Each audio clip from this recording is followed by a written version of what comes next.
నేను అనుకుంటలేదు కానీ నేను దేని నిమిత్తము క్రీస్తు యేసు చేత పట్టబడితినో దానిని పట్టుకొనవలెనని పరిగెత్తుచున్నాను. చదవండి. సహోదరులారా, నేను ఇదివరకే పట్టుకొని ఉన్నానని తలంచుకొనను. అయితే ఒకటి చేయుచున్నాను, నేను వెనుక ఉన్నవి మరిచి ముందున్న వాటి కొరకై వేగిరపడుచు క్రీస్తు యేసునందు దేవుని ఉన్నతమైన పిలుపునకు కలుగు బహుమానం పొందవలనని గురి యొద్దకే పరిగెత్తుచున్నాను. హల్లెలూయా. 3 విషయాలు మనం ఈ ఫిలిప్పీ పత్రికలో చూద్దాండి. ఫస్ట్ విషయం ఏంటంటే వెనుకకు చూడటం. ఫస్ట్ విషయం ఏంటిది? వెనకకి చూడటం. రెండవ విషయం ఏంటంటే ముందుకి చూడటం. చెప్పండి. ఫస్ట్ విషయం ఏంటిది? వెనుకకి చూడటం. రెండోది ఏంటిది? ముందుకి చూడటం. ఆ తర్వాత 20 వచనం చూడండి. మన పౌరస్థితి పరలోకమందున్నది, అక్కడి నుండి ప్రభువైన యేసుక్రీస్తు రక్షకు నిమిత్తం పైకి చూడటం. మూడోది ఏంటిది?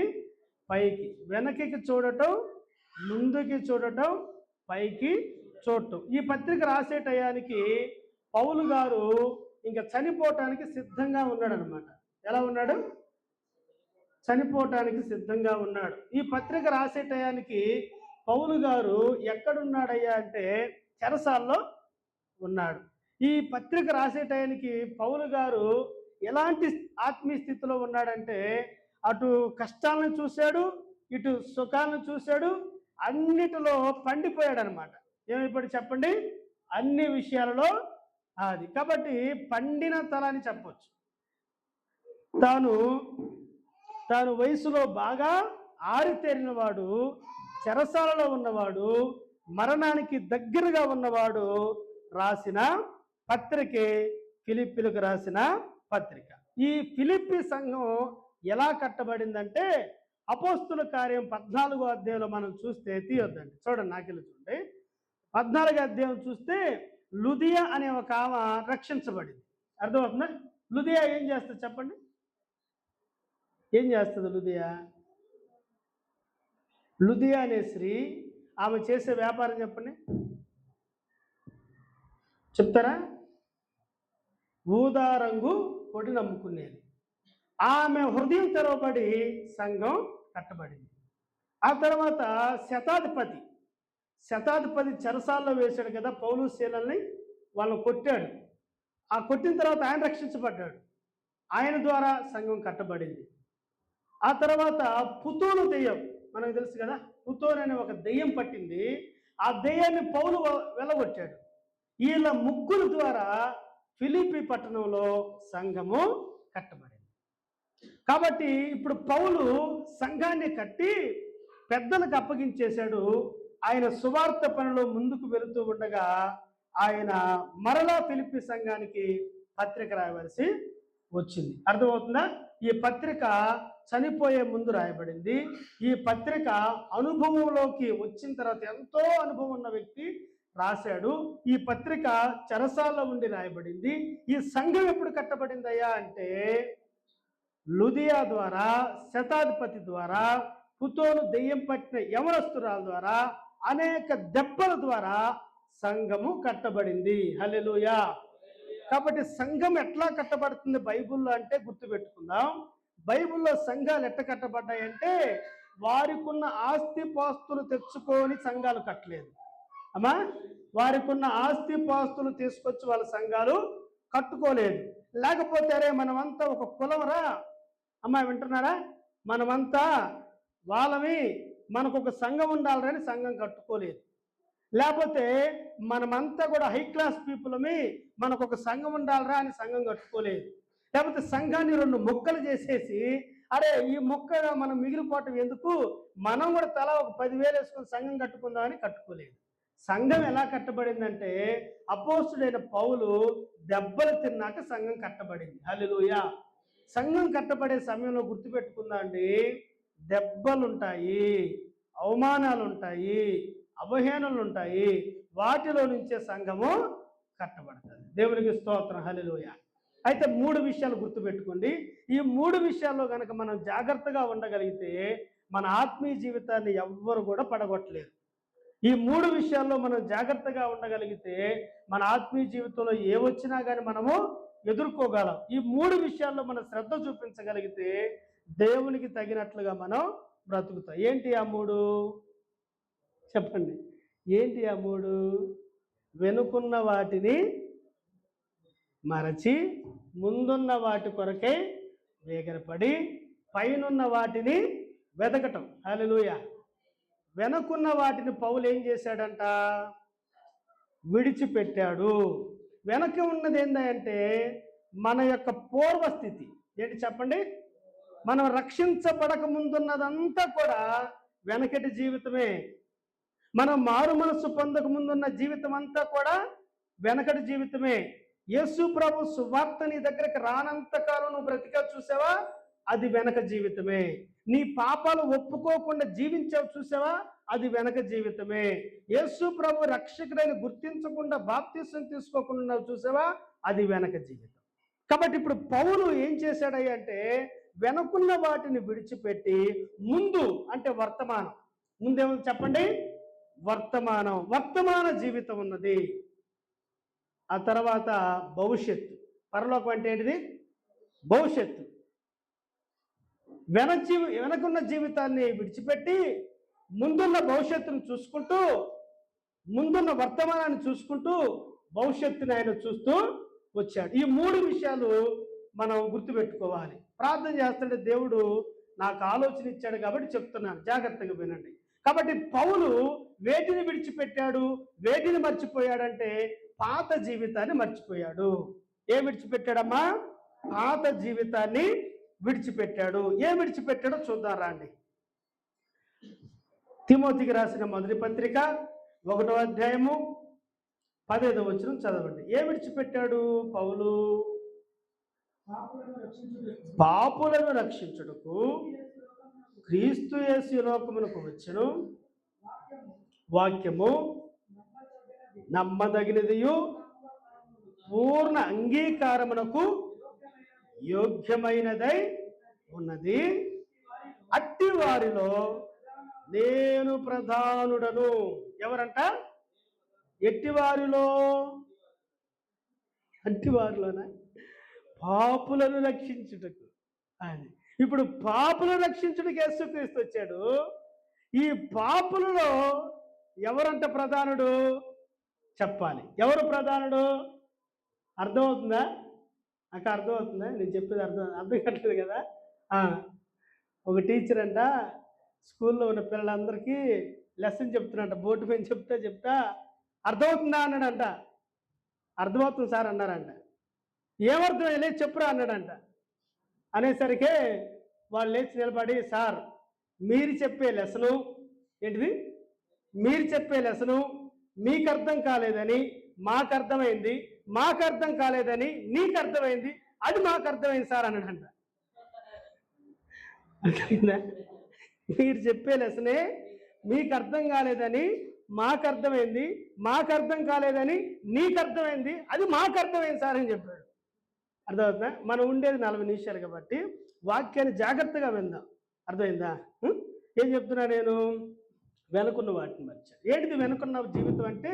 పౌలుకి చాలా ఉన్నాయి అన్నమాట. వేటిని విడిచిపెట్టాడు? ప్రధాన పాపిని. ఏమన్నాడు ఆయన?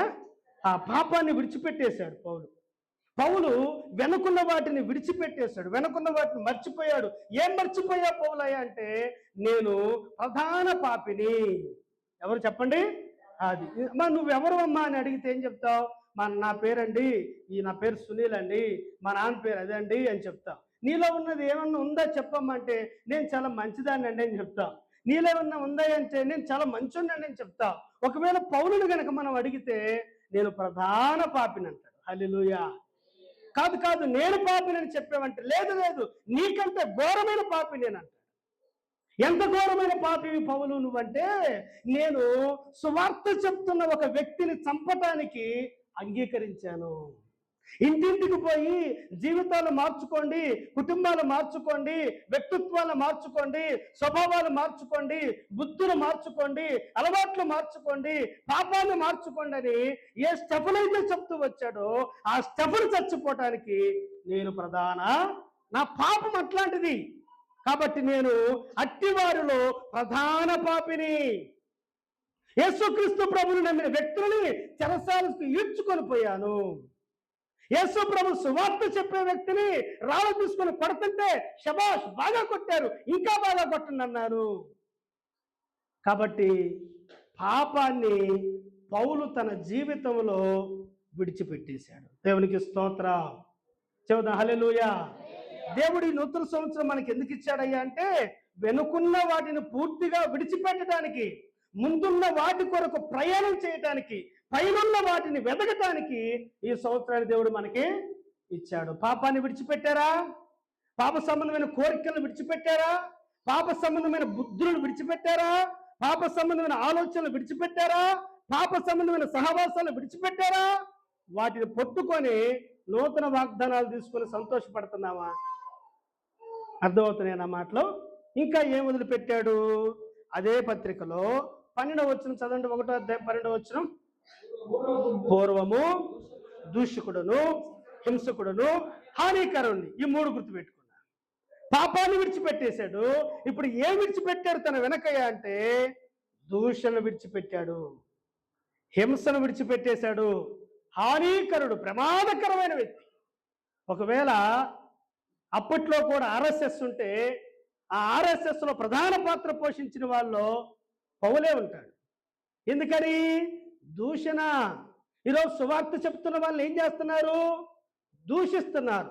సువార్త చెప్తున్న వాళ్ళు ఏం చేస్తున్నారు? హింసిస్తున్నారు. సువార్త చెప్పిన వాళ్ళు ఏం చేస్తున్నారు? హాని, అంటే ఏదో ఒక రూపంలో వారికి హాని తలపెడుతూ. కాబట్టి ఈ 3 విషయాల్లో పౌలు ఏం చేశాడయ్యా అంటే నా వెనుకున్న దూషణని, నా వెనుకున్న హింసని, నా వెనుకున్న హానికరమైన మనస్తత్వాన్ని నేను విడిచిపెట్టేశాను. అర్థమవుతున్నాయా నా మాటలు? కాబట్టి మన జీవితాలలో కూడా ఇతరులను దూషించే ఆలోచన మనకుంటే వాటిని విడిచిపెట్టాలి. మన జీవితాల్లో ఇతరులు గాయపరిచే ఆలోచన ఉంటే వాటిని విడిచిపెట్టాలి. మన జీవితాలలో ఇతరుల్ని హింసించి, దూషించి, వారి మీద హానికరమైన విషయాలు ఏదైనా చేసే ఉంటే వాటిని మనం విడిచిపెట్టాలి. హల్లెలూయా. చూద్దాం. హల్లెలూయా. పాపాన్ని విడిచిపెట్టాడు, దూషణ విడిచిపెట్టాడు, హానికరమైన వాటిని విడిచిపెట్టాడు. ఇంకా రండి చూపిస్తాను. 9వ అధ్యాయము 2వ వచనం. అపోస్తుల కార్యములు 9:2 చూడండి. ఏం విడిచిపెట్టాడు? అపోస్తుల కార్యములు 9:2 చూడండి అమ్మా. ఈ మార్గమందున్న పురుషులనైనను స్త్రీలనైనను వారిని బంధించి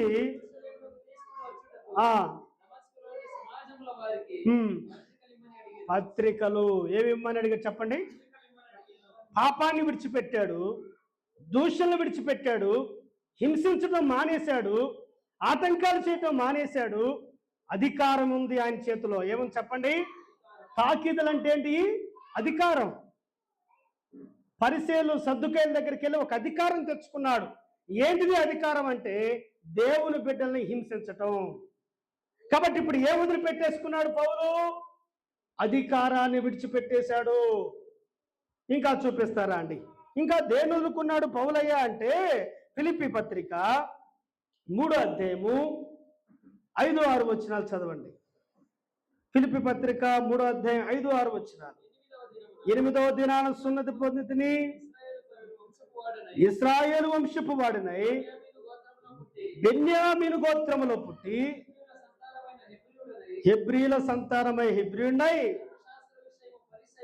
ధర్మశాస్త్ర విషయమై పరిసయ్యుడై, ఆసక్తి విషయము అది. చూడండి. 8వ దినాన సున్నతి పొందాను, నేను రోమా పౌరసత్వాన్ని కలిగి ఉన్నాను. ఇవన్నీ ఏం చూపిస్తున్నామంటే ఆధిక్యతలు. ఏం చూపిస్తున్నాయి చెప్పండి? ఆధిక్యతలు. పౌలు యొక్క ఆధిక్యత ఏంటిదయ్యా అంటే 8వ దినాన సున్నతి పొందటం. పౌలు యొక్క ఆధిక్యతలు ఏంటంటే యూదా మతం పట్ల నిష్ఠ కలిగిన వాడు, పౌలు యొక్క అధిక్యతలు ఏంటంటే రోమా పౌరసత్వం అంటే ఏంటో చెప్పమంటారా? రోమా పౌరసత్వాన్ని ఎవరైనా కానీ తీసుకోవాలి అంటే డబ్బులు పెట్టి కొనుక్కోవాలి ఆ పౌరసత్వాన్ని, లేకపోతే ఆ సిటిజన్ని. కానీ పౌలుకి అది పుట్టుకతోనే వచ్చిందనమాట.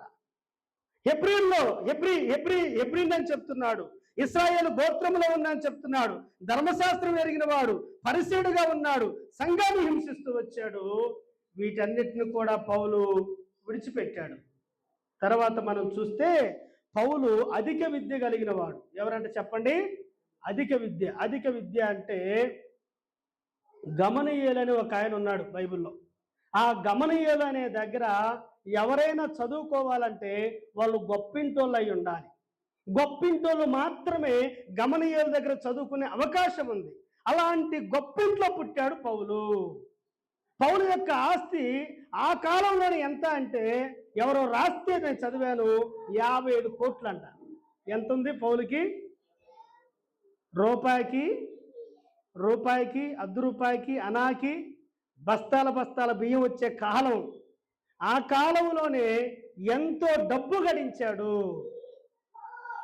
విద్య నేర్చుకున్నాడు. వీటన్నిటిని కూడా పౌలు విడిచిపెట్టాడు. కులాన్ని విడిచిపెట్టాడు, మతాన్ని విడిచిపెట్టాడు, పాపాన్ని విడిచిపెట్టాడు, హింసించడం విడిచిపెట్టాడు. ఆధిక్యతలు ఏమన్నా ఆధిక్యతలు ఉన్నాయంటే యేసు ప్రభు శిష్యులు అందరిలో కంటే గొప్ప ఆధిక్యతలు ఎవరికి ఉన్నాయి? పౌలుకి. అవునా కాదా? పేతురు చేపలు పట్టేవాడు, యోహాను పెద్ద చదువుకోలేదు, ఇక ఆయనతో పాటు ఉన్న యాకోబు, వీళ్ళందరూ వాళ్ళే కదా. వాళ్ళందరికంటే ఆధిక్యతలు ఎక్కువ ఎవరికి ఉన్నాయా అంటే పౌలుకే ఉన్నాయి. చివరిగా పౌలు ఏమి మొదలు పెట్టాడయ్యా అంటే ఫిలిప్పీ పత్రిక 3వ అధ్యాయము, ఫిలిప్పీ పత్రిక 3:19 చదవండి. ఏ మొదలుకున్నాడు పౌలు? వారి కడుపే వారి దేవుడు, వారు తాము సిగ్గుపడవలసిన విషయాల్లో అతిశయపడుచున్నారు. భూ సంబంధమైన వాటి అంటే అది. ఇప్పుడు భూ సంబంధమైన మనసుని, లోకాన్ని పౌలు వదిలిపెట్టేశాడు. ఇప్పుడు చెప్పండి, ఏమి వదిలిపెట్టాడు చెప్పండి?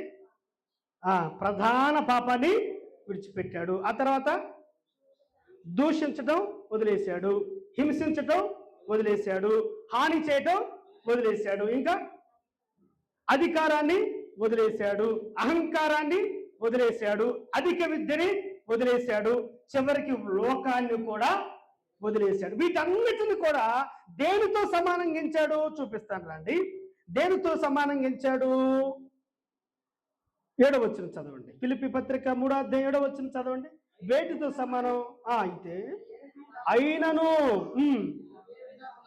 అన్నా ఇది చూడాలి ప్లీజ్. ఏవేవి నాకు లాభకరమై ఉండునో వాటిని క్రీస్తు నిమిత్తం నష్టముగా ఎంచుకుంటుని. హల్లెలూయా, హల్లెలూయా. 11వ వచనం చివరిలోకి వస్తా అంటాడు కదా, సమస్తమును నష్టపరుచుకొని వాటిని పెంటతో సమానంగా ఎంచుకున్నాను. హల్లెలూయా. వెనుకున్న వాటిని సంపూర్ణంగా విడిచిపెట్టేశాడు పౌలు. వెనుకున్న వాటిని సంపూర్ణంగా మర్చిపోయాడు పౌలు. పౌలుకున్న అధికారం కానీ, పౌలుకున్న అధిక విద్య కానీ, పౌలుకున్న డబ్బు కానీ, పౌలుకున్న కులబలం కానీ, పౌలుకున్న ధనబలం కానీ, పౌలుకున్నది అంతా కూడా అశుద్ధమైన వాటితో పౌలు ఎంచుకున్నాడు. దేవునికి స్తోత్రం కలుగును గాక. హల్లెలూయా. ప్రియమైన దేవుని బిడ్డలారా, ఈ రాత్రికాల సమయంలో మనము వెనుకున్న వాటిని విడిచిపెట్టామా లేదా? మనము అశుద్ధమైన వాటిని విడిచిపెట్టామా లేదా? మన కులాన్ని మనం విడిచిపెట్టామా? మన మతాన్ని మనం విడిచిపెట్టామా? మన అహంకారాన్ని మనం విడిచిపెట్టామా? మన ఆధిక్యతను మనం విడిచిపెట్టామా అనేది మనం ఆలోచన చేయాలి. మన అతిశయాలను మనం విడిచిపెట్టామా అనేది ఆలోచన చేయాలి. భారతదేశంలో భక్సింగ్ గారు సేవ చేసే టయానికి, భారతదేశంలో ఇంజనీర్లో చదువుకున్న వారిలో ఆయన మొట్టమొదటి వ్యక్తి అంటారు. ఎంతవరకు నిజమో తెలియదు కానీ నేను చెప్తుంటే విన్నాను. అలాంటి ఆయన ఎక్కడికి వచ్చాడయ్యా అంటే రోజుకు ఒక టీ తాగటానికి డబ్బులు లేకుండా వచ్చేసాడు ఆయన. అర్థమవుతున్నాయి నా మాటలు? ఇంగ్లాండ్ దేశం వెళ్ళి అధిక విద్య నేర్చుకొని ఇంగ్లాండ్ దేశం నుంచి భారతదేశానికి వచ్చి మంచి ఉద్యోగం చేసుకుని బ్రతకవలసిన ఆయన రైల్వే స్టేషన్లో ప్లాట్ఫారం మీద ఆయన పడుకోవాల్సి వచ్చింది, నిద్రపోవాల్సి వచ్చింది, అడుక్కోవాల్సి వచ్చింది. కనీసం ఆయనకి తినడానికి తిండి లేకుండా వచ్చేసాడు. కారణం ఏంటో తెలుసా? ఏవేవి లాభకరమైనయో వాటన్నిటిని కూడా క్రీస్తు నిమిత్తము నష్టముగా ఎంచుకున్నాను. చెప్పకూడదా? ఏం ఎంచుకున్నాడంట? క్రీస్తు నిమిత్తం పెంతగా ఎంచుకున్నాను. నీ కులము నీ నోట్లోంచి వస్తుందంటే నీ నోట్లోంచి మలం వస్తుందని అర్థం. నీ మతం నీ నోట్లోంచి వస్తుందంటే, నీ అహంకారం నీ నోట్లోంచి వస్తుందంటే, నీ పాప జీవితం నీ శరీరంలోంచి కనపడుతుందంటే, ఇంకా మనం వెనుకున్న వాటిని ఏం చేయాలి చెప్పండి? విడిచిపెట్టట్లా. వెనుకున్న వాటిని ఏం చేయట్లా? మనం విడిచిపెట్టలా. జాగ్పునేని గారు ఒకటి చెప్పేవాళ్ళు, దేవుని వాక్యం విన్నప్పుడంట మనలో ఉన్న సర్పము అణిగిపోతా ఉంటుందంట. ఏమైపోతుంది? అది దేవుని వాక్యం దెబ్బ కొడతా ఉంటే లోపల ఉన్న అహంకారం అణుగుతూ ఉండిద్దంట. అది బయటికి వెళ్ళిన తర్వాత పైకి లేచి నిలబడిద్దంట. ఏం చేస్తుంది? ఎప్పుడెప్పుడు పైకి లెగుస్తుంది? అహంకారం పరిస్థితి వచ్చినప్పుడు, అతిశయంగా మాట్లాడుకోవాల్సిన పరిస్థితి వచ్చినప్పుడు, ఇంకా ఏదైనా చేయవలసిన పరిస్థితి వచ్చినప్పుడు ఈ లోపల ఉన్న సర్పం ఏం చేస్తుంది? బయటికి బుసకొట్టుకుంటా వస్తుంది. పౌలు తన జీవితంలో అవసరమైన చోటే చెప్పాడు, కానీ ఇంక ఎక్కడా కూడా తన పాత జీవితాన్ని వెళ్ళినట్లుగా మనకు కనపడదు. దేవునికి స్తోత్రం. హల్లెలూయా, హల్లెలూయా. ఈ సంఘానికి ఎంతో మంది వచ్చుంటారు, ఈ సంఘంలో ఎంతో మంది పాటలు పాడి ఉంటారు, ఈ సంఘానికి నమ్మకంగా వస్తామని చెప్పిన వాళ్ళు ఉంటారు, ఈ సంఘంలో యథార్థంగా ఉంటామని చెప్పిన వాళ్ళు ఉంటారు. వాళ్ళందరూ ఇప్పుడు లేరు. ఎందుకయ్యా అంటే వాళ్ళు కొంత లెక్క వచ్చిన తర్వాత ఎటువైపు చూశారు చెప్పండి అమ్మా? చెప్పండి. వెనుకున్న వాటి వైపు చూశారు. ఎటు చూశారు? వెనుకున్న వాటి వైపు చూశారు. ప్రియ దేవుని బిడ్డలారా, ఈ నూతన సంవత్సరం దేవుడు మనకి ఎందుకు ఇచ్చాడయ్యా అంటే వెనుకున్న వాటిని మరిచిపోయి, వెనుకున్న వాటిని విడిచిపెట్టి, వెనుకున్న అతిశయాలు, వెనుకున్న అహంకారం, వెనుకున్న ఓటమి, వెనుకున్న పాపము, వెనుక ఏదైతే మనం ఇష్టపడుతున్నామో దాన్నంతటిని విడిచి ముందుకు కొనసాగటానికి దేవునికి స్తోత్రం చేద్దాం. హల్లెలూయా, హల్లెలూయా, హల్లెలూయా. లోతు ముందు వెళ్తా ఉన్నాడంట. లోతు ఎక్కడికి వెళ్తున్నాడు? ఎక్కడికి వెళ్తాడు చెప్పాలి? ఎక్కడికి వెళ్తున్నాడు? దేవుడు చెప్పాడు కదా వదిలిపెట్టి వెళ్ళిపోని. ఎక్కడికి వెళ్ళిపోతున్నాడు? దేవుడు చెప్పిన ఆ ప్రాంతానికి పోతా ఉంటే ముందు లోతు వెళ్తుంటే వెనకాల వాళ్ళ పిల్లలు, వాళ్ళ వెనకాల వాళ్ళ భార్య. ఈ ముందు పోతున్న లోతు అంటున్నాడంట, అమ్మాయి వస్తున్నారా అని. నానా వస్తున్నావు నానా అని చెప్తున్నారంట. ఆ తర్వాత వాళ్ళ భార్య, అమ్మాయి నువ్వు వస్తున్నావా అంటే వస్తున్నానండి అంటున్నట. వీళ్ళు పోతానే ఉన్నారు, వస్తున్నావా వస్తున్నావా అని అడుగుతానే ఉన్నాడు. చివరికి పోయేసరికి 2 స్వరాలే వినపడుతున్నాయి. 3వ స్వరం ఏమైంది? అమ్మా ఎందుకు ఉప్పు స్తంభం అయింది? వెనకకి చూడటం. వెనకకి చూడటం అంటే తిరిగి చూడటం అని కాదు. వెనకకి చూడటం అంటే తిరిగి చూడటం కాదు. దేన్ని వద్దనుకున్నావో, నాకు క్రీస్తే కావాలి, నాకు రక్షకుడే కావాలి, నాకు యేసే కావాలి, ఆయన తప్ప వేరొకరు లేరనుకున్నాం కదా మనం. అనుకున్న నీవు మరలా వెనుకున్న దాని వైపు చూడటానికి ఎలా మనసు వస్తుంది? ఆ తీర్మానం చేసుకున్న నీవు వెనుకున్న సంబంధాల కొరకు ఎందుకు పాకులాడుతున్నావు?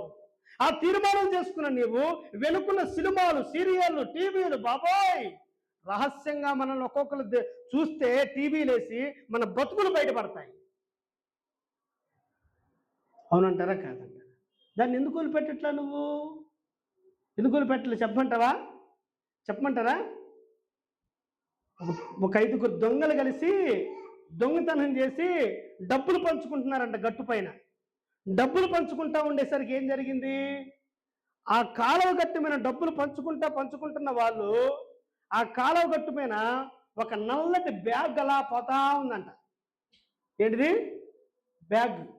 ఒరే మనం పట్టుకున్న బ్యాగుల కంటే ఈ బ్యాగ్ చాలా పెద్దగా ఉందని వీళ్ళందరికంటే ముందు వాడే పోయి పట్టుకొని దాన్ని లాక్కొని వాడే తీసుకుందని వాడు దూకారు. ప్రతి ఒక్కడు వాడు దూకి దాన్ని పట్టుకొని దాంతోపాటు కొట్టుకొని పోతా ఉన్నాడు. ఈ ఒడ్డు మీద ఉన్న వాళ్ళు ఎంత దురాశరా నీకు, మనం దొంగతనం చేసి సంపాదించుకుని సరిపోలేదా, ఇంకా దాన్ని పట్టుకొనే పరిగెత్తుతా ఉన్నా, సస్తావురా నువ్వు, నీళ్ళకు వస్తేనేరా, దాన్ని వదిలిపెట్టరా, ఈ డబ్బులు సరిపోతలేరంటే వాడు ఇంకా తట్టుకోలేక పెద్దగా అరిచి చెప్పాడంట, నేను ఎప్పుడో దీన్ని వదిలిపెట్టాను కానీ ఇది మాత్రం నన్ను వదిలిపెట్టలేదురా, ఇది ఇది నల్ల బ్యాగ్ కాదురా, ఇది ఎలుగుబంటురా అన్నాడంట. ఏమన్నాడు? అది ఎలుగుబంటు. అది డబ్బులు అనుకొని పోయి అమాంతాన్ని పట్టుకున్నాడు, అది కూడా రాని అమాంతాన్ని పట్టుకుంది. ఇదే ఈ సినిమాలు, ఈ సీరియళ్ళు, ఈ జబర్దస్తులు, లోక సంబంధమైన స్నేహాలు, పాప సంబంధమైన స్నేహాలు, అహంకారము, అధికారము, అధిక విద్య, ఏ ఏ టాలెంట్స్ అయితే ఉన్నాయో వాటిని విడిచిపెట్టాలనిపించింది వాక్యం విన్నప్పుడు. కానీ ఈ మాత్రం మనల్ని చెప్పండి విడిచిపెట్టవు. నువ్వు ముందుకు ఎప్పుడు వెళ్తావు తెలుసా? నువ్వు ముందుకు ఎప్పుడు వెళ్తావు తెలుసా అమ్మా? వినండి, మనం కానాన్ ఎప్పుడు వెళ్తాం చెప్పండి? కానాన్ దేశం వెళ్ళాలి కదా మనం. ఈ కానాన్ దేశానికి వెళ్ళాలంటే ఏం వదిలిపెట్టాలి అనా చెప్పాలి? అనా చెప్పండి, ఏం వదిలిపెట్టాలి? కానాను దేశానికి మనం వెళ్ళాలంటే ముందు ఐగుప్తు వదిలిపెట్టాలి. ఇద్దరి నుంచి అద్దరికి వెళ్ళాలంటే ముందు దీన్ని వదిలిపెట్టాలి. కొత్త దాన్ని చేరాలంటే పాత దాన్ని వదిలిపెట్టాలి. క్రైస్తవ జీవితం ఏంటో తెలుసా? ఒక దాన్ని వదిలిపెట్టి ఇంకో దాన్ని పట్టుకోవటమే. దేవునికి స్తోత్రం, హల్లెలూయా. దేన్ని వదిలిపెట్టి? లోకాన్ని, లోక సంబంధమైన పాపాలని, లోక సంబంధమైన క్రియలని సంపూర్ణంగా విడిచిపెట్టి క్రీస్తుని పట్టుకోవటమే. కాబట్టి పౌలు తన జీవితంలో విజయవంతమైన పరిచర్య ఎప్పుడు చేశాడో తెలుసా? వెనుకున్న వాటిని మర్చిపోయాడు అతను. హల్లెలూయా, హల్లెలూయా, హల్లెలూయా. నీ వెనక ఏవి నిన్ను లాగుతా ఉన్నాయో, నీ వెనక ఏవి నిన్ను పడగొడతా ఉన్నాయో, నీ వెనక నిన్ను ఏవి చెడగొడతా ఉన్నాయో వాటి స్థలాలని మనము వదిలిపెట్టకపోతే ఒకరోజు అవి మనల్ని గట్టిగా పట్టుకుంటాయి. అందుకే తిమోతితో అన్నాడు పౌలు ఒక చక్కని మాట. ఎవరు తెలుసా? తిమోతి, నీ యవనేచ్ఛల నుంచి నువ్వు ఏమన్నాడు? పారిపోము. హల్లెలూయా. నీ యవనేచ్ఛల నుండి నువ్వేం చేయాలి? పారిపో. సాతాను దగ్గరకు వచ్చేసరికి ఏమన్నాడు తెలుసా? అపవాదిని మీరు ఎదిరించండి అన్నాడు. అపవాదితో మీరు అర్థమవుతుందా? పోరాడండి అన్నాడు. అపవాదిని మీరు గద్దించండి అన్నాడు. కానీ పాపం దగ్గరకు వచ్చేసరికి ఏమన్నాడు చెప్పాలి? పారిపోండి. హల్లెలూయా. పాపము అపవాది కంటే బలమైంది అని గుర్తుపెట్టుకో. అర్థమైందా? ఈ కొంచెం వేళని ఇది ఆన్ చేస్తామండి, 5 నిమిషాలు చూద్దాం, ఆ తర్వాత పక్కన పెడదామని అనుకుంటామా? 5 నిమిషాలు ఎంతసేపు అవుతుంది? ఇది 5 గంటలు కూడా అయింది. 5 గంటలు అయిన తర్వాత ఎవరో ఒకరు వస్తారు, నీకు ఇంకెప్పుడు ఫోన్ పిచ్చేనా, ఇంక లెగవా నువ్వంటే లోపల నుంచి బయటకు వస్తా ఉంటున్నాడు. ఏం చేస్తాడు? లోపల నుంచి వచ్చి ఏం చేస్తాడు? నాతో నీకేం పని, నేను పనులన్నీ చేశానుగా, ఇంకో కోపము మొత్తం బయటికి పరిగెత్తుకుంటూ వస్తూ ఉండింది. కారణం ఏం చెప్పండి? కారణం ఏం చెప్పండి? వెనకున్న వాటిని వదిలిపెట్టలా నువ్వు, వెనకున్న దాన్ని అసహించుకోవటంలా, వెనకున్న వాటి విషయంలో ఆలోచనే లేదు.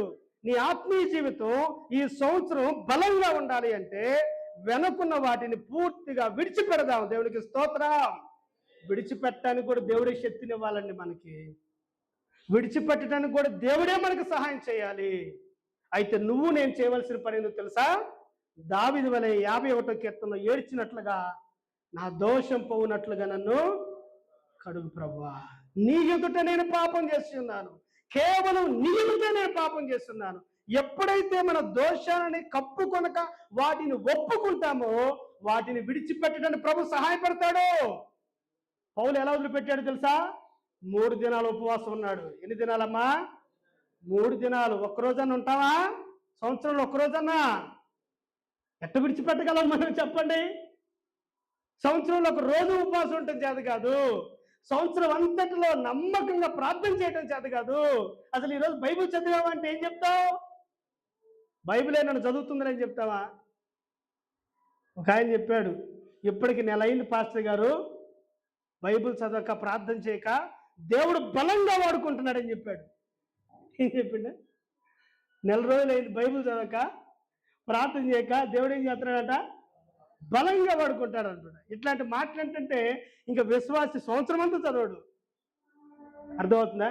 మీరు ఆత్మీయంగా బలపడటానికి వెనకున్న ఏంటియో రాసుకోండి. హల్లెలూయా. ఒక పేపర్ తీసుకొని ఈ సంవత్సరం నా వెనక వెంటాడుతున్న ఏంటి, గత సంవత్సరం నన్ను వెంటాడింది ఏంటిది, దాని విషయంలో నేనేం జాగ్రత్తలు తీసుకోవాలి రాయండి. రాయండి. అబద్ధాలు, బూతులు, చెడ్డ మాటలు, పొగరబోతు మాటలు, తిరుగుబాటుతనము ఇదంతా రాయండి. రాసి ప్రతిరోజు ప్రార్థన చేయండి. దేవునికి స్తోత్రం. అప్పుడు మాత్రమే మనము ఐగుప్తును దాటి కానాను చేరగలం. హల్లెలూయా. ఒక అన్న పాట రాశాడు. ఏందంటే పాట, ఆరంభం కంటే ముగింపు శ్రేష్టమని. ఎర్ర సముద్రమును ఎర్ర సముద్రమును దాటావు గాని కానాను చేరలేకపోయావు. చూడండి, ఎర్ర సముద్రం దాటేశారు వాళ్ళు.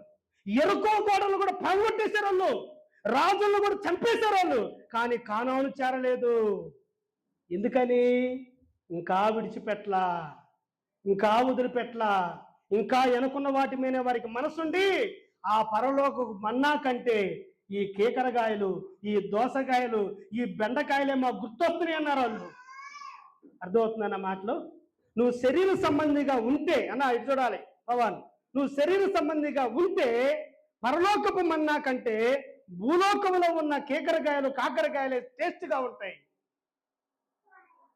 నువ్వు ఆత్మానుసారమైన వ్యక్తివైతే పరలోకపు మన్నా నీకు రుచిస్తుంది. హల్లెలూయా. చూద్దాం. హల్లెలూయా.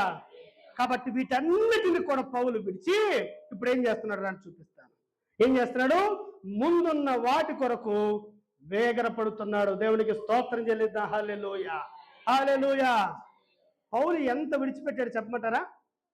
పౌలు పేరు 9వ అధ్యాయం దాకా ఏముంది చెప్పండి? సౌలు. ఆ తర్వాత ఏముంది?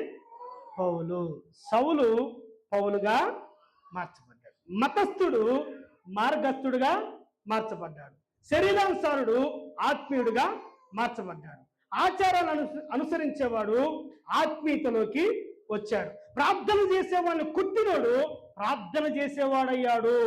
సంఘాలను పాడు చేసేవాడు సంఘాలు కట్టేవాడుగా మారిపోయాడు. కీడు చేసినోడు మేలు చేసేవాడయ్యాడు. అసత్యం కొరకు నిలబడ్డవాడు సత్యం కొరకు నిలబడ్డాడు. ఒక్క మాటలో చెప్పాలంటే యెహోవాకు సాక్షిగా నిలబడ్డవాడు చచ్చిపోయే రోజున యేసు ప్రభుకు సాక్షిగా బ్రతికాడు. దేవునికి స్తోత్రం. ఇదంతా కూడా పౌలులో వచ్చిన గొప్ప మార్పు. కాబట్టి నూతన సంవత్సరంలో మనం ఏది వదులుకోలేకపోతున్నామో, వేటిని మర్చిపోలేకపోతున్నామో, వేటిని విడిచిపెట్టలేకపోతున్నామో వాటిని ప్రభు పాదాల దగ్గరికి తీసుకొద్దాం. వాటిని ప్రభు పాదాల దగ్గర తీసుకొద్దాం. వాటిని యేసు ప్రభు వాక్యం దగ్గర తీసుకొద్దాం. వాటిని జయించడానికి ప్రభు మనకి సహాయం చేస్తాడు. దేవునికి స్తోత్రం. హల్లెలూయా. ఎర్ర సముద్రం దాటడానికి ఎవరు సహాయం చేశారండి? ఎరుకో గొడవలు పడగొట్టడానికి ఎవరు సహాయం చేశారండి? యోర్దాను నీళ్లు ఇట్లా వచ్చే వాటిని ఎగుగా పోయేటట్టు చేసింది ఎవరు? దేవుడే. అగ్నిగుండాన్ని చల్లార్చింది దేవుడే. ఈ దేవుని సహాయాన్ని మనం పొందగలిగితే మన వెనుకున్న పాత జీవితం, మన వెనుకున్న పాప స్వభావం, మన వెనుకున్న వేషధారణ, మన వెనుకున్న పాప లక్షణాలన్నిటిని కూడా జయించడానికి ప్రభు మనకి సహాయం చేస్తాడు. హల్లెలూయా. హల్లెలూయా. ఇప్పుడు పౌలు ఎటు చూస్తున్నాడు చెప్పండి? ఇప్పుడు పౌలు ఎటువైపు చూస్తున్నాడు చెప్పండి? ముందున్న వాటి కొరకై వేగిరపడతాడు. ఇప్పుడు ఏమున్నాయి పౌలు ముందు? వర్తమానం. గతం వదిలేశాడు, ఇప్పుడు వర్తమానం. వెనుకున్న వాటిని వదిలేశాడు, ముందున్నాయి. ఇప్పుడు ముందే ఉంది చెప్పండి. పౌలు ముందు ఏముంది? పౌలు యొక్క గురి ఏమై ఉంది? పౌలు యొక్క లక్షణం ఏమై ఉంది? లక్ష్యం ఏమైంది చెప్పండి? చెప్పండి. పౌలు యొక్క గురి ఏంటిది? పౌలు యొక్క పరుగు పన్ను ఏంటిది? పౌలు దేని కొరకు పరిగెత్తుతున్నాడు అంటే చూపిస్తాను రండి. దేని కొరకు పరిగెత్తున్నాడు? ఫిలిప్పీ పత్రిక 1వ అధ్యాయము 3వ వచనం చూడండి. అది అండర్లైన్ చేయండి. సువార్త విషయములో నాతో పాలివారు. చాలండి. సువార్త విషయములో మీరు నాతో పాలివారు. ఆ తర్వాత 7వ వచనం చూడండి 1వ అధ్యాయంలో. సువార్త పక్షముగా వాదించుట యందు. సువార్త అండర్లైన్ చేయండి. ఎక్కడ సువార్త కనపడుతుంది అక్కడ అండర్లైన్ చేసేయండి. ఆ తర్వాత 12వ వచనం చదవండి. అది అండర్లైన్ చేయండి. నాకు సంభవించిన, అమ్మా అండర్లైన్ చేస్తున్నారా? నాకు సంభవించిన ఈ సువార్త మరి ఎక్కువగా ప్రబలవలెను. ఆ తర్వాత 17వ వచనం చూడండి, ఒకటో అధ్యాయంలోనే 17వ వచనం.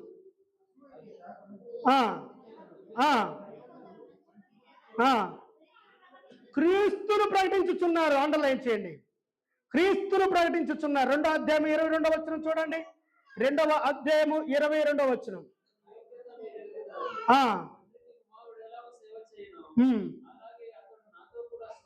సువార్త వ్యాప్తి కొరకు, అండర్లైన్ చేయండి. ఇప్పుడు పౌలు ముందు ఏముంది చెప్పండి అన్న, ప్లీజ్ చెప్పండి. నేను మీలో ఒక్కరిని అనుకుని చెప్పండి. ఇప్పుడు ఏముంది పౌలు ముందు? అంతకుముందు వెనకేముంది?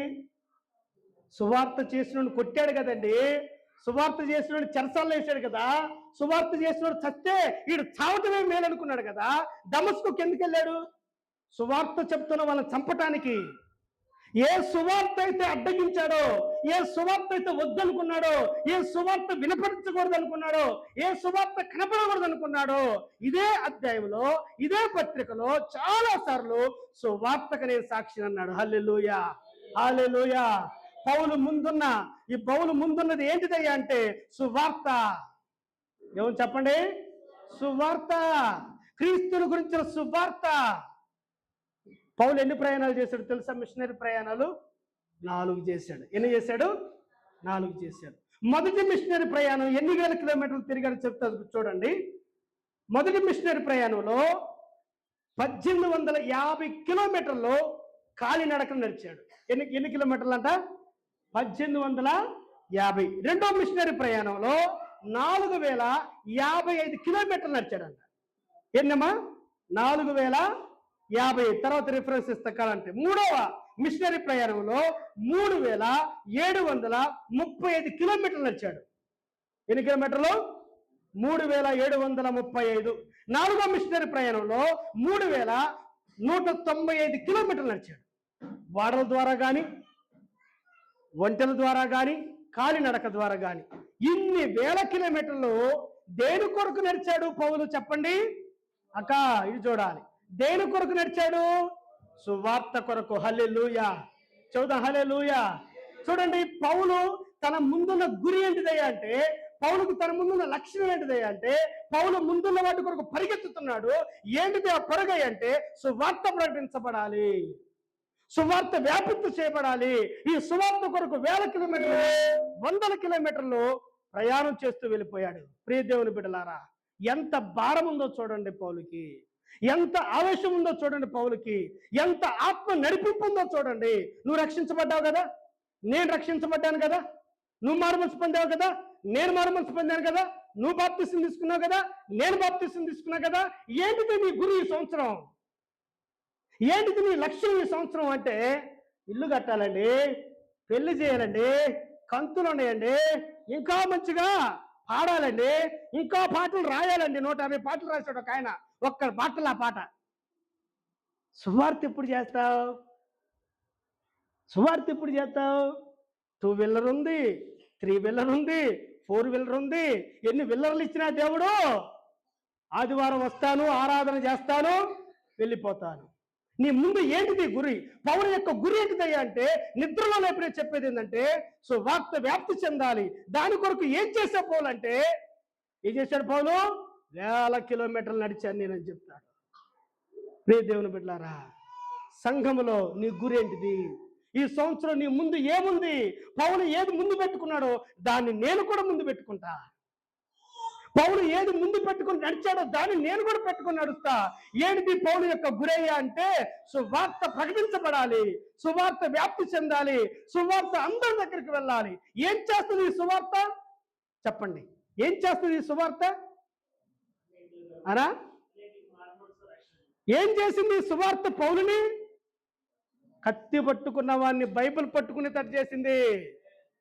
ఇంటింట చొచ్చి ఈడ్చుకొస్తున్నవాడు, ఎందరిని ఈడ్చుకుంటూ వచ్చిన వాడు, చివరికి పౌల్ని ఈడ్చుకుపోతే, ఆడిడ్చుకుపోతే ఇంకో ఊరు వెళ్తాడు, ఆడిడిస్తే ఇంకో ఊరు వెళ్తాడు. ఏదిదయ్యా అంటే, ఏ దేవుడు నన్ను దేని కొరకు రక్షించాడో దాని కొరకు నేను నిలబడతాను. దేవునికి స్తోత్రం. హల్లెలూయా, చదువు. హల్లెలూయా, హల్లెలూయా.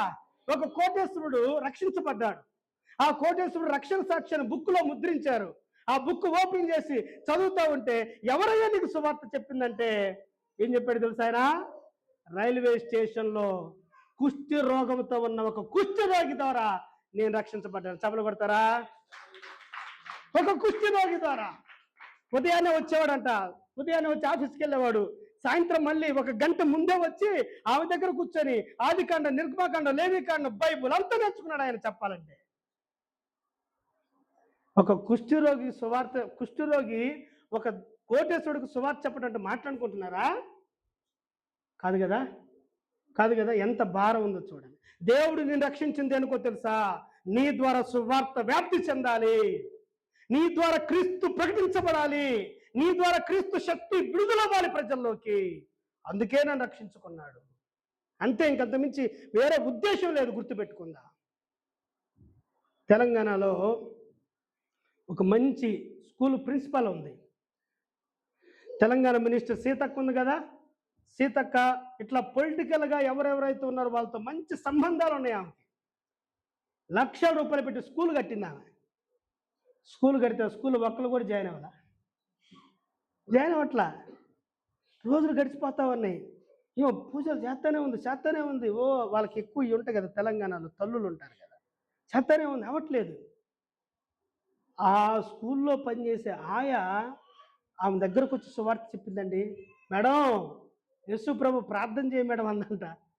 ఆ దేవుడు మీ దేవుడు, మా దేవుడు కాదని చెప్పింది ఆమె.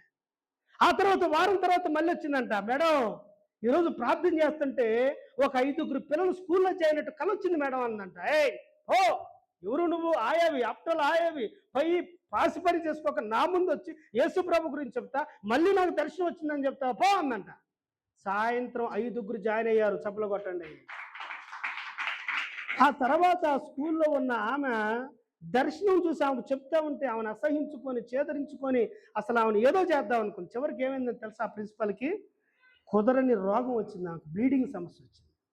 6 నెలలు స్కూల్కి వెళ్లకుండా, 6 నెలలు స్కూల్కి వెళ్లకుండా, యూట్యూబ్లో కూడా ఉంది అక్క సాక్షి. 6 నెలలు స్కూల్కి వెళ్లకుండా డాక్టర్ల దగ్గర తిరిగి ఆయుర్వేద వైద్యం డాక్టర్ల చుట్టూ అందరి చుట్టూ తిరిగితే చివరికి అందరూ దూరం పెట్టారు. వాళ్ళ ఆయన దూరం పెట్టాడు, బంధువులు దూరం, అందరూ దూరం పెట్టారు. ఎవరు దూరం పెట్టలేదు, అందరూ దూరం పెట్టేశారు. అప్పుడు ఏమొచ్చిందంట ఆమె దగ్గరికి? ఎవరు? ఆయా వచ్చింది. మేడం, ప్రార్థన చేస్తా ఉంటే దేవుడు నీకు రోగం ఉందని చెప్పాడు అన్నమాట. ఏం చెప్పింది? 6 నెలలైంది నేను స్కూల్కి వెళ్ళక, మా ఆయనకి మమ్మకి తప్ప నా రోగం ఎవరికి తెలియదు, ఏమికి ఎలా తెలిసింది? అప్పుడు మోకరించింది. అప్పుడు ఆమె హృదయం పగిలిందండి. నేను ఎందుకు చెప్తున్నానంటే, నువ్వు వెనుకున్న వాటిని మర్చిపోతే నీ ముందు సువార్త ఉంది, గుర్తుపెట్టుకో. నువ్వు వెనుకున్న వాటిని నిజంగా వదిలిపెడితే నీ ముందు నశించిపోతున్న ఆత్మలని గుర్తుపెట్టుకో. నువ్వు నిజంగా వెనుకున్న వాటిని విడిచిపెడితే ముందున్న సువార్త కొరకు పరిగెత్తుతావు. దేవునికి స్తోత్రం చెల్లిద్దాం. హల్లెలూయా. చూద్దాం. హల్లెలూయా, హల్లెలూయా. ఈ సంవత్సరం నీ గురి ఎవరు చెప్పండి? మన ఇళ్ళ పక్కన ఎంతోమంది ఉన్నారు, మన బంధువులు ఎంతోమంది ఉన్నారు, స్నేహితులు ఎంతోమంది ఉన్నారు. వాళ్ళు రక్షించబడటానికి వాళ్ళకి సువార్త ఏమనేలనా అన్నా చెప్పండి, వాళ్ళకి రక్షణ సువార్త చెప్పటానికి మనము నడుం కట్టుకుందాం. దేవునికి స్తోత్రం. హల్లెలూయా. చూద్దాం. హల్లెలూయా. కాబట్టి పౌలు ముందున్న గురి ఏంటిదంటే, వెనక వాటిని మర్చిపోయాను, వెనక వాటిని మర్చిపోయి నన్ను రక్షించిన రక్షకుడు కూర్చిన సువార్త నేను చెప్పాలనుకున్నాడు. రండి, సువార్త చెప్పాడు. ఇప్పుడు రెండోది చూడండి, ముందు తన గురి సువార్త. రెండో గురి ఏందయ్యా అంటే 1వ అధ్యాయం 28వ వచనం చదవండి. రెండవ గురి 1వ అధ్యాయం 28వ వచనం. క్రీస్తు యేసు యొక్క దయారసమును బట్టి మీ అందరూ, దేవుడే నాకు సాక్షి. 28వ వచనం, 1:28. ఏ విషయములోనూ బెదరక అందరూ ఒక భావంతో సువార్త పక్షముగా పోరాడుచు ఏక మనసు గలవారై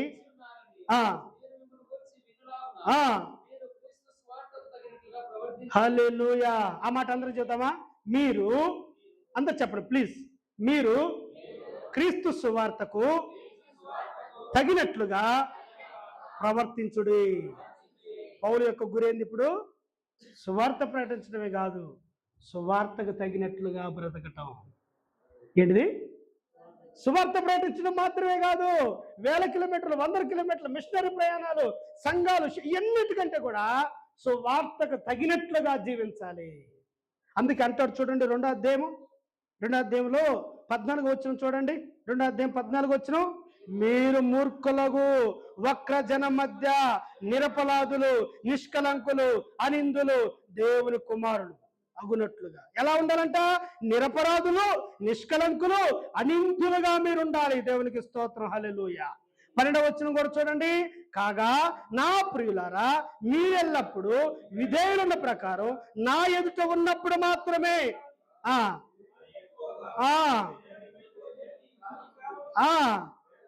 భయముతోను వణుకుతో, హల్లెలూయా. 3 మాటల ముచ్చటగా చెప్పాడు చూడండి. సువార్తకు తగినట్లుగా మీరు బ్రతకండి. ఈ లోకములో ఒక్కరి జనం ఉన్నారు, వాళ్ళ ఎదుట నిరపరాధులుగా, నిర్దోషులుగా బ్రతకండి. ఇంకో బలమైన మాట ఏంటంటే, మీ పాస్టర్ గారినైనా నేను మీ మధ్యలో ఏం చెప్పండి?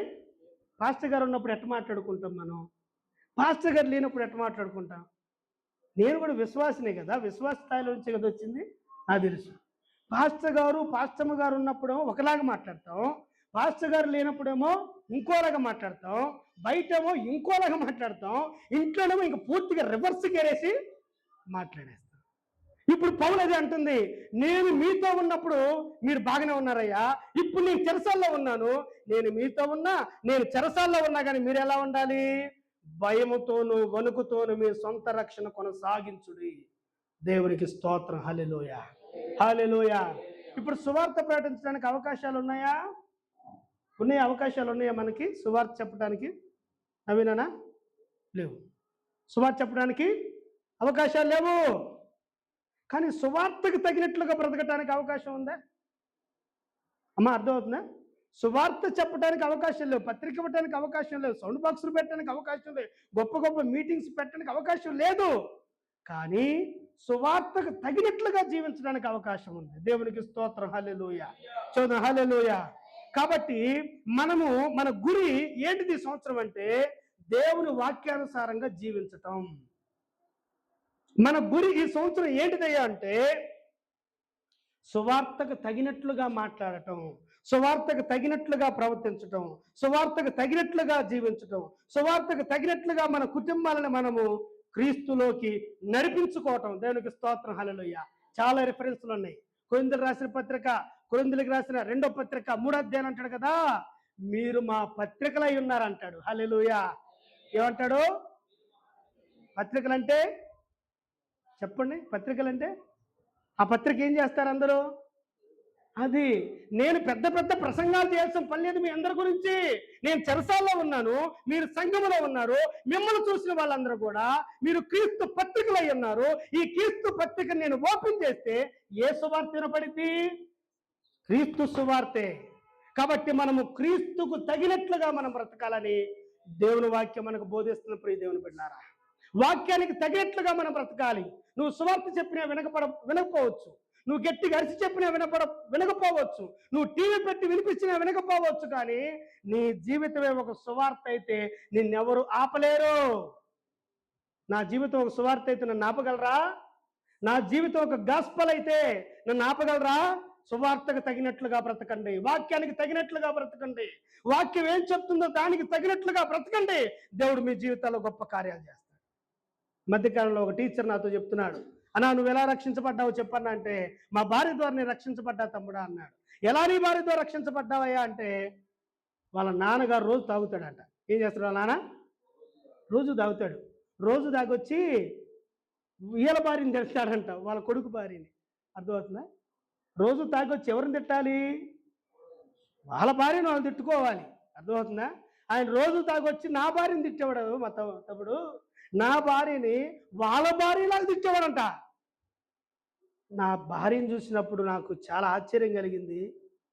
ఒక మామ అట్లా తిడతా ఉంటుంటే ఎంత ఓర్చుకుందో. దేవునికి స్తోత్రం. ఎంత ఓపిక. ఆమెలో ఉన్న ఆ యొక్క క్రీస్తు గుణాలు నన్ను క్రీస్తులోకి నడిపించాయి. మనల్ని ఎవరైనా తిట్టాలా? పాటిపోతే చాలు మనమే తిట్టేస్తాం. ఆరాధన ఇవ్వకపోతే మనమే తిట్టేస్తాం, మనకి బాధ్యత ఇవ్వకపోతే మనమే తిట్టేస్తాం. అవునంటారా కాదంటారా? కదా. మీరు మంచోళ్ళండి, మీ గురించి కాదు నేను చెప్తుంది, బయట గురించి చెప్తున్నాను. కానీ ఇక్కడ సువార్తకు తగినట్లుగా బ్రతకటం నేర్చుకోగలిగితే అనేక మందిని మనం ప్రభావితం చేయగలం. దేవునికి స్తోత్రం. హల్లెలూయా, హల్లెలూయా. ఒకడు మందు అమ్ముతున్నాడంట. ఏంటిది మందు అంటే, బట్టతలు ఉన్న వాళ్ళకి జుట్టు రావటానికి మందు అమ్ముతున్నాడు. పావు వయసు ఉంటుంది కరెక్ట్గా, చిన్నోడే, చిన్నపిల్లాడు. వాళ్ళు ఈ మందును చూసి చాలామంది వచ్చి మందు కొంటున్నారంట. మందు కొంటా ఉన్నారు. ఒకడు వస్తా ఉంటే కింద కొంగి తీసిస్తా ఉన్నాడు, కింద కొంగి తీసిస్తా ఉన్నాడు, కింద కొంగి తీసిస్తా ఉన్నాడు. వీడు గబ్బ గబ్బ ఇచ్చే టైంలో ఏమైందంటే వీడు విగ్గుబడి కింద పడిందంట. వీడు విగ్గు ఏమైపోయింది, కింద పడిపోయింది. తీసుకున్న వాళ్ళంతా అలాగే నిలబడి ఆడికలు చూస్తున్నారు. అరే ఏంటిరా, నువ్వు ఏం పెట్టావురా షాపు? బట్టతలడుకు జుట్టు వస్తుందని కదా ఈ ముందు అమ్ముతుంది, నీకైనా ఎంటికలు అన్నాడా అని అందరూ అరిసేశారు. కొడేమన్నా తెలుసు తెలివిగా, I am only supply, no apply అన్నాడంట. ఏమన్నాడు? నేను ఓన్లీ సప్లై చేసేవన్నా కానీ నా గుండెకి ఎప్పుడు అప్లై చేయలేదు, అందుకే ఎట్టా ఉందని చెప్పాడు. అర్థమవుతుందా? ఈ సువార్త అనేది మనకు అప్లై కావాలి, ఈ వాక్యం మనకు అప్లై కావాలి, ఈ యొక్క వాక్యముల శక్తి మనకు అప్లై కావాలి. అప్పుడు మనల్ని చూసి అనేక మంది క్రీస్తు దగ్గరికి వస్తారు. ఇప్పుడు పౌలుకున్న రెండో గురి ఏందయ్యా అంటే సువార్తకు తగినట్లుగా బ్రతకటం, క్రీస్తుకు తగినట్లుగా క్రీస్తు వలే బ్రతకటం నేర్చుకున్నాడు. అందుకే అనేక సంఘాలు కట్టాడు, అనేక మంది శిష్యులను తయారు చేశాడు. పౌలుకున్న మూడో గురి చెప్పిన ఆ మాటలు ముగిస్తాను రండి. ఏంటిది పౌలుకున్న మూడో గురయ్యా అంటే 2వ అధ్యాయం 17వ వచనం. 2వ అధ్యాయం 17వ వచనం చూడండి. మరియు మీ విశ్వాస యాగములో పానార్పణంగా పోయబడినను నేను ఆనందించి మీ అందరితో కూడా సంతోషించును. దేవునికి స్తోత్రం. హల్లెలూయా. ఇప్పుడు ఈ సువార్త కొరకు పౌలు ఏమైపోయాడంటే పానార్పణంగా పోయబడ్డాడు. 55 కోట్ల ఆస్తి ఏమైపోయింది అంటే సువార్త కొరకు పెంటతో సమానంగా ఎంచుకున్నాడు. ధనం ఏమైపోయింది? అశుద్ధంతో సమానం అయిపోయింది. బలం ఏమైపోయింది? అశుద్ధంతో సమానం అయిపోయింది. ఆ జ్ఞానం ఏమైపోయింది? ఆ విద్య ఏమైపోయింది? ఆ రోమ పౌరసత్వం ఏమైపోయింది? పౌలా అంటే క్రీస్తు కొరకు పానార్పణంగా పోయబడ్డా నేను. ఇక్కడ తాను చచ్చిపోయే వరకు కూడా సమర్పణ కలిగి బ్రతుకుతూ వచ్చాడు. దేవునికి స్తోత్రం చెల్లిద్దాం. తన ప్రాణాన్ని పోగొట్టుకోవాల్సిన పరిస్థితులు వచ్చినప్పుడు కూడా తను తల ఉంచి తన శిరస్సుని 2 ముక్కలుగా చేసుకోవాల్సిన పరిస్థితి వచ్చింది. ఇక్కడ పౌలు ఏం చేస్తున్నాడు? తన గురి ఏంటంటే నా ప్రాణాలు పోయినా కానీ నా ప్రభు ఇచ్చిన బాధ్యతను నేను పోగొట్టుకోను. పానార్పణంగా పోయబడ్డాడు. పౌలు ఒక్కడేనా? రాడి చూపిస్తాను. పౌలు అలాంటి వాడు కాబట్టి పౌలుకి ఎలాంటి వాళ్ళని ఇచ్చాడో తెలుసా దేవుడు? చూడండి 19వ వచనం, 2వ అధ్యాయం 19వ వచనం చివరికి వస్తే మీ క్షేమ విషయమై నిజంగా చింతించేవాడు అతని వంటి వాడు నా యొద్ద లేడు. తిమోతి. ఎవరంట ఈ తిమోతి? సంఘ క్షేమం కొరకు పనిచేసేవాడు. రెండో వ్యక్తిని చూపిస్తారా అండి? రెండో వ్యక్తి ఎపఫ్రోదీతు. రెండో వ్యక్తి ఎపఫ్రోదీతు. 30వ వచనం చదవండి. ఎపఫ్రోదీతు గురించి రాయబడింది 30వ వచనంలో, తన ప్రాణమునైనను లక్ష్య పెట్టక క్రీస్తు యొక్క పని నిమిత్తము. దేని నిమిత్తము? క్రీస్తు యొక్క పని నిమిత్తము పౌలు పానార్పణంగా భయపడ్డాడు. అందుకే తిమోతి లాగా ప్రాణాలు అర్పించే వాళ్ళు వచ్చారు, ఎపఫ్రోదీతు లాగా ప్రాణాలు పెట్టే వాళ్ళు వచ్చారు. ప్రియ దేవుని బిడ్డలారా, ఈ రాత్రికాల సమయంలో మనము పానార్పణంగా పోయబడాలి ప్రభు కోసం. ఈ నూతన సంవత్సరంలో మనం చచ్చిపోవాలి అంటే ఎవడన్నా ఎట్ట ఉంటుంది? నూతన సంవత్సరంలో ఆశీర్వాదాలు ఉంటాయి అనుకుంటే, నూతన సంవత్సరంలో దీవెనలు ఉన్నాయి అనుకుంటే పానార్పణంగా పోయబట్టమా అనేది అనిపిస్తుంది. పానార్పణంగా పోయబట్టడానికే మనం పుట్టాం. దేవునికి స్తోత్రం. హల్లెలూయా. క్రీస్తు కొరకు ఒక నింద కూడా భరించలేని నీ జీవితం వ్యర్థం. క్రీస్తు కొరకు ఒక మాట కూడా పడలేని నీ జీవితం వ్యర్థం. క్రీస్తు కొరకు ఒక దెబ్బ కూడా తినలేని నీ జీవితం వ్యర్థం అనేది గుర్తుపెట్టుకుంటా. నేను చెప్తా చూడండి. నేను చేసే పరిచర్య చోట ధర్మవరంలో పరిచర్య స్టార్ట్ చేశాను. ఆడ ఒక కౌన్సిలర్ వచ్చి నన్ను కొట్టేశాడు, అయిపోయా. ఆ తర్వాత గొట్లూరులో పరిచర్య స్టార్ట్ చేశాను. ఆడ ఒకడు వచ్చి నా మీద దాడి చేశా. ఆ తర్వాత చిన్నూరులో స్టార్ట్ చేశాను. ఆడా పెద్ద గలాట అయిపోయా. ఆ తర్వాత ధర్మపురిలో స్టార్ట్ చేశాను, ఆడా పెద్ద రచ్చ జరిగా, అయినా సువార్త ఆగిపోలేదు. హల్లెలూయా. అంటే ఇది పాత్వే చేయాలా? తిమోతి చేస్తున్నాడు ఇక్కడ. తిమోతి విశ్వాసం చెప్పుకోవచ్చు. ఎపఫ్రోదితు ప్రాణం పెట్టడానికి సిద్ధపడ్డాడు సేవ కోసము. కాబట్టి ప్రియ దేవుని బిడ్డలారా, పౌలు యొక్క గురి ఏమై ఉందయ్యా అంటే, అవసరమైతే తన ప్రాణాలను కూడా ప్రభు కోసం సమర్పించటానికి ఉన్నాడు. గుర్తుపెట్టుకుందాం. వెనుకున్న వాటిని మనం మర్చిపోతే సువార్త ప్రకటిస్తాం. వెనుకున్న వాటిని మర్చిపోతే క్రీస్తుకు తగినట్లుగా బ్రతుకుతాం, సువార్తకు తగినట్లుగా. వెనుకున్న వాటిని మనం మర్చిపోతే మన ప్రాణాలు కూడా ప్రభు కోసం ఇవ్వటానికి, నా మట్టుకైతే బ్రతుకుట క్రీస్తే, చావైతే నాకు లాభం అని చెప్తూ వచ్చాడు. పౌలుకి ఎవరు లేక కాదండి, పౌలుకి అందరూ ఉన్నా కానీ దేవుని కోసం సమర్పణ కలిగి బ్రతుకుతూ, నీ సమర్పణ ఏంటి చెప్పు? ఈ సంవత్సరం నీ సమర్పణ ఏంటిది? ఈ సంవత్సరం ప్రభుకు నువ్వేమిస్తావు?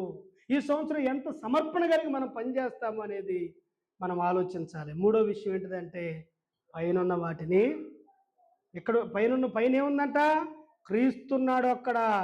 తండ్రి కృపాశమును క్రీస్తున్నాడు. పరలోకం ఉన్నది, నిరీక్షణ ఉంది, బంగారపు వీధులు ఉన్నాయి, రత్నాల వీధులు ఉన్నాయి, మహిమ కలిగిన సింహాసనం ఉంది.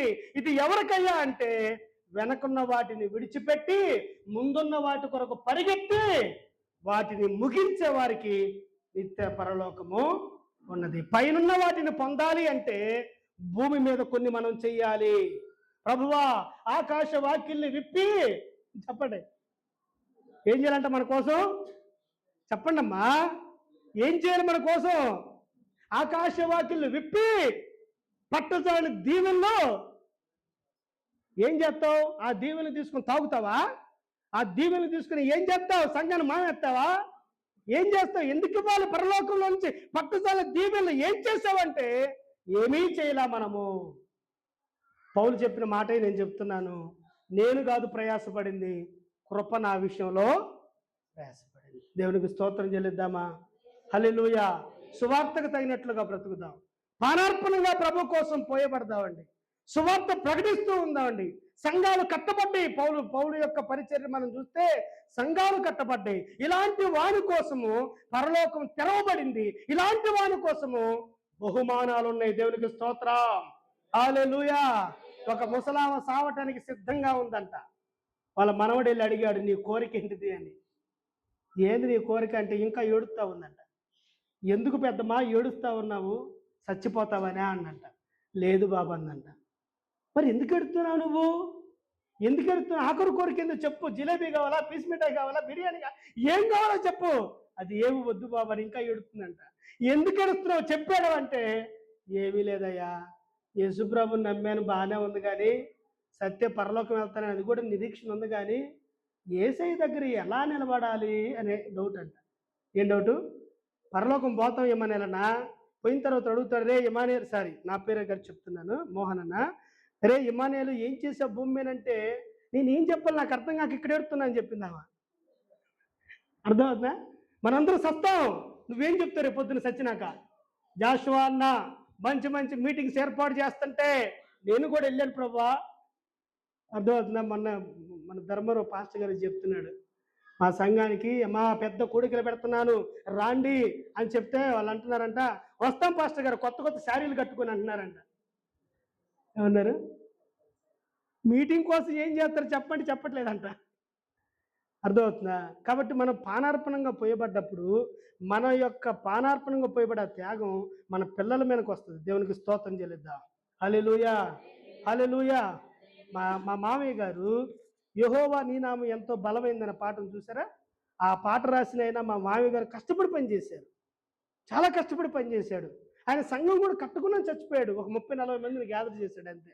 ఆయన ఆశీర్వాదాలు ఈరోజు మేము అనుభవిస్తున్నాం. దేవునికి స్తోత్రం. నువ్వు పానార్పణంగా పోయబట్టం నేర్చుకో, నీ ఆశీర్వాదాలు నీ పిల్లలు అనుభవిస్తారు. కాబట్టి వెనుకున్న వాటిని విడిచిపెడదాం, ముందున్న వాటి కొరకు పరిగెత్తుదాం, పైనున్న వాటిని పొందుకుందాం. మోకరించండి, ప్రార్థన చేసుకుందాం. దయచేసి మోకరిద్దామా? ప్రభువుని అడుగుదాం. ప్రభువా, ఇంకా నా అహంవాన్ని విడిచిపెట్టలేకపోయాను, ఇంకా నా ఆధిక్యతను విడిచిపెట్టట్లేదు, ఇంకా నా కులం నాలోంచి పోలేదు ప్రభువా. ఇంకా నా అసూయ నాలోంచి పోలేదు, నాలో ఉన్న పాప స్వభావం